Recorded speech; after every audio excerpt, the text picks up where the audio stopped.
Madam জিয়ার ছেলে আমাদের মাননীয় প্রধানমন্ত্রী তারেক জিয়া সাহেবকে আজকে দেশ পরিচালনার দায়িত্ব আল্লাহ পাক দিয়েছেন। এই জন্য সবাই বলে আলহামদুলিল্লাহ।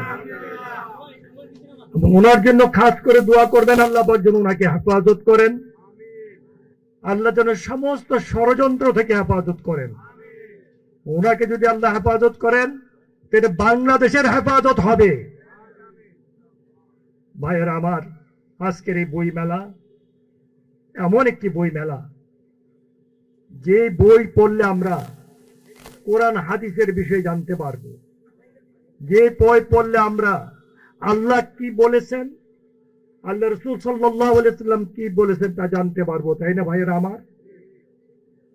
বই প্রকাশক বইয়ের স্টল দিয়েছেন, বইয়ের যারা বিক্রেতা ক্রেতা সবার কাছে আমি কৃতজ্ঞ আজকের এই ব্যবস্থাপনার জন্য। আল্লাহর হুকুম পালন ছাড়া আমাদের কোনো উপায় নেই।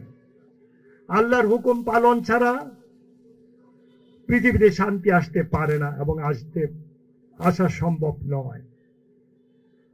আজকে ইসলামিক ফাউন্ডেশন যে ভূমিকা রাখছে বাংলাদেশে, আমরা অভিভূত। ইসলামিক ফাউন্ডেশনের ভূমিকার কারণে যে সমস্ত বইগুলি ইসলামিক ফাউন্ডেশন থেকে প্রকাশ হচ্ছে, সেই বইগুলি পড়ে আমরা ইসলাম সম্পর্কে অনেক কিছু জানতে পারি, তাই না ভাইয়েরা আমার? আর বিশেষ করে ধর্ম মন্ত্রণালয় যে দায়িত্ব পালন করছে, সেই দায়িত্বের মাধ্যমে ইসলামী ফাউন্ডেশন সুন্দরভাবে চলছে, তাই না ভাইয়েরা আমার?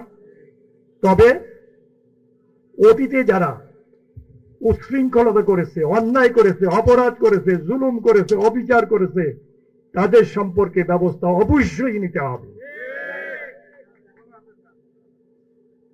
এখনো যারা আছে আস্তে আস্তে ব্যবস্থা করতে হবে। অত্যাচারী, অবিচারকারী, জুলুমকারী, নির্যাতনকারীকে কোথায় স্থান দেওয়া হবে না। যারা ইসলামের নাম নিয়ে ধর্মে ব্যবসা করতে চায় তাদেরকেও জায়গা দেওয়া হবে না।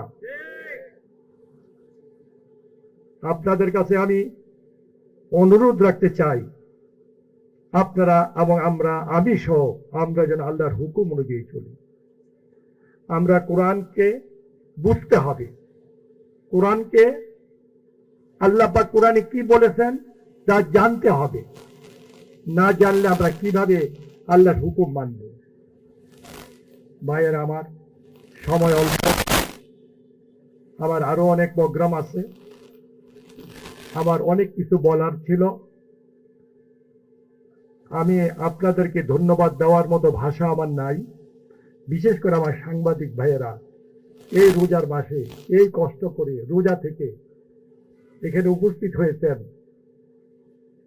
তাদের কাছে আমি কৃতজ্ঞ, আমি ঋণী, আমি অভিভূত। ওনাদেরকে আমি বলতে চাই, আপনাদের যে কোনো কাজে লাগতে পারি, আপনারা আমাকে হুকুম করবেন। ন্যায় নীতির মাধ্যমে, নীতিমালার মাধ্যমে যতটুকু পারি আপনাদের জন্য করব, আমার বাংলাদেশি ভাইদের জন্য করব ইনশাআল্লাহ। আজ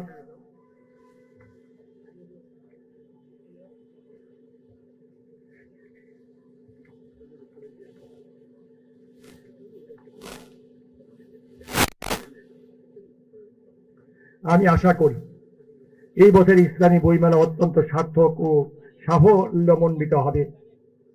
বই পাঠক, বই বিক্রেতা ও প্রকাশকদের পদচারণায় বইমেলা প্রাঙ্গণ মুখরিত হবে।